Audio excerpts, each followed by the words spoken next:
En este mundo la gente va a olvidar lo que dices, pero no lo que les haces sentir.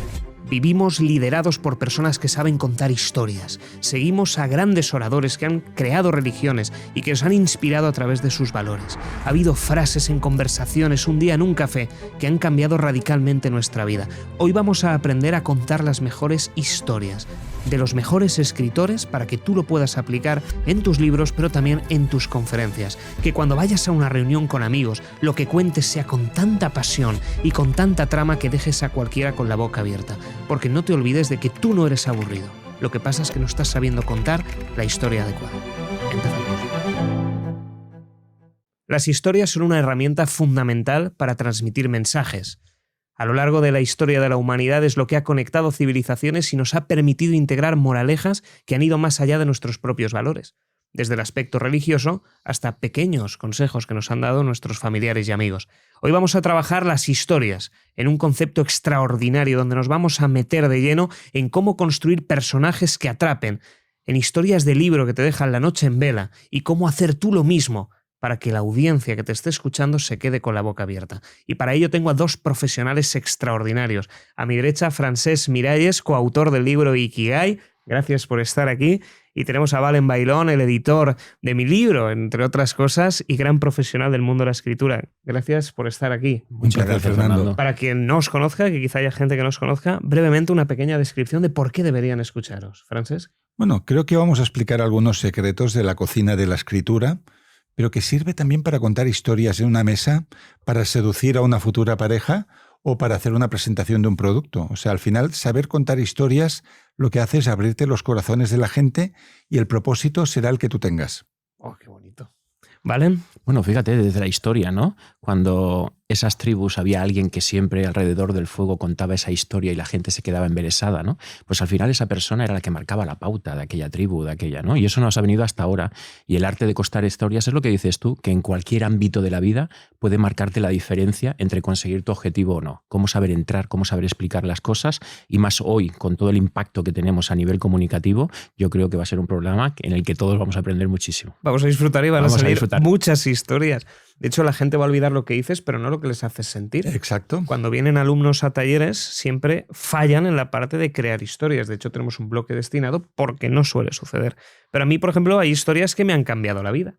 Y de hecho hay una persona en esta mesa que me contó una historia hace unos cuantos años que de hecho salvaste mi matrimonio y salvaste mi propia vida. Fue un año en el que, por estrés de trabajo, yo me acababa de casar.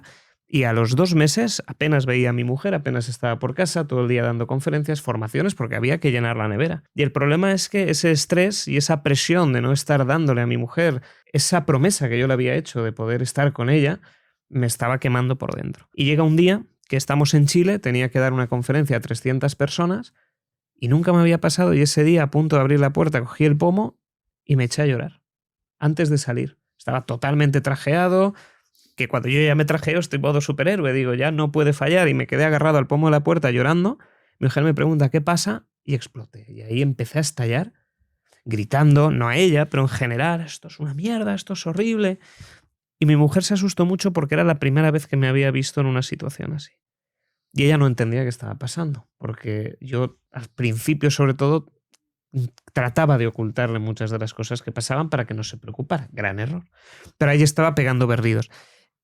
Y esa misma noche, antes de dar la conferencia, yo me desahogué, estaba pasándolo fatal, había estado 3 veces en el hospital porque había perdido la visión del ojo izquierdo y me estaba pasando factura. Y ella, antes de irme, me miró y me dijo, quiero el divorcio, a los 2 meses de casarnos. Y yo por dentro dije, fíjate, no he llegado ni a los 3 meses, que es lo legal para divorciarte. Digo, sí que he hecho las cosas bien, qué barbaridad. Y me fui a la conferencia, fue muy bien, y al volver tuvimos conversación difícil.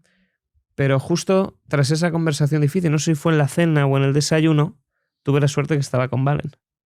Y hubo una historia que me contaste que reordenó completamente mi vida. Hoy ya llevo 6 años con mi mujer y un hijo maravilloso, en parte gracias a ti. Podríamos contar esa historia. Necesitamos conocer esa historia. Pero fíjate qué bonito, Francesc, porque de aquella gira que hicimos encima de los escenarios, él, yo y otro chico, lo que más recordamos siempre que nos vemos es aquella conversación y aquella historia. Y fíjate, ¿no? Y ahora acabas de narrar de una manera que nos ha dejado a todos que queremos saber más, ¿no? Pues yo me acuerdo que en aquella época, es verdad, Fernando estaba trabajando súper bien en los escenarios, nos íbamos turnando y ahí no se le notaba nada, pero cuando bajaba del escenario sentía una tensión que lo estábamos notando todos, ¿no? Y no solo por eso, sino por su negocio también. ¿Te acuerdas que tenías allí unos socios y estaba con unos trabajadores con los cuales estaba sintiendo una presión increíble? Y yo me acuerdo que me senté con él y le dije, mira, te voy a contar la historia de mi padre.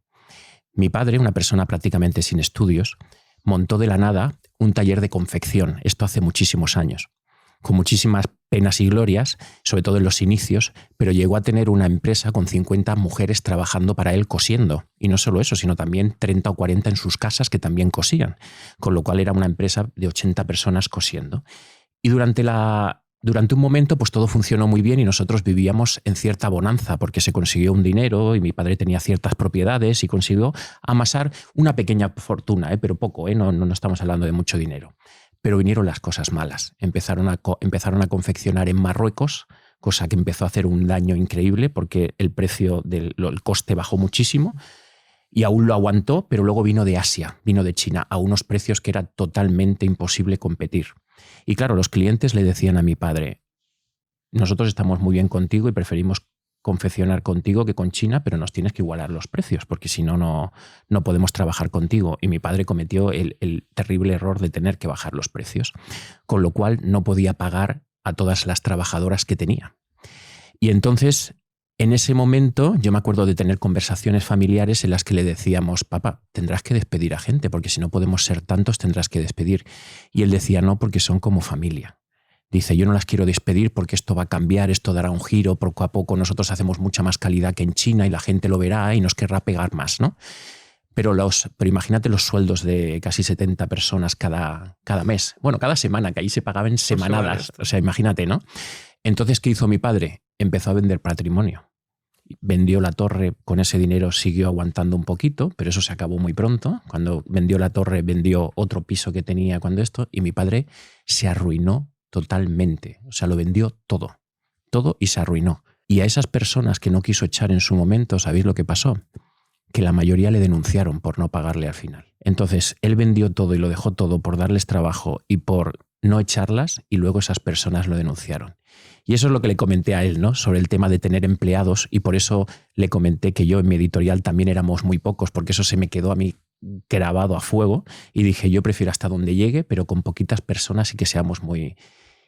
Y eso también él lo entendió y al poco tiempo pues tomó medidas en su empresa y eso hizo que cambiase totalmente. Es que me acuerdo que fueron 24 horas, te cambió la cara, te cambió todo, ¿no?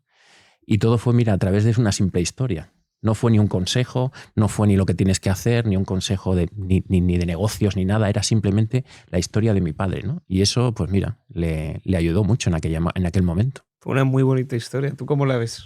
Hombre, aprendemos a través de historias. Yo siempre digo, por ejemplo, en los libros de no ficción, que Valen es un gran editor también de no ficción, los autores que solo ponen teoría, eso lo podría hacer la inteligencia artificial, pero contar historias personales que conmuevan a la gente, eso es lo humano, ¿no? Entonces, el arte de contar historias es lo que distingue al buen orador, al buen escritor, del vulgar.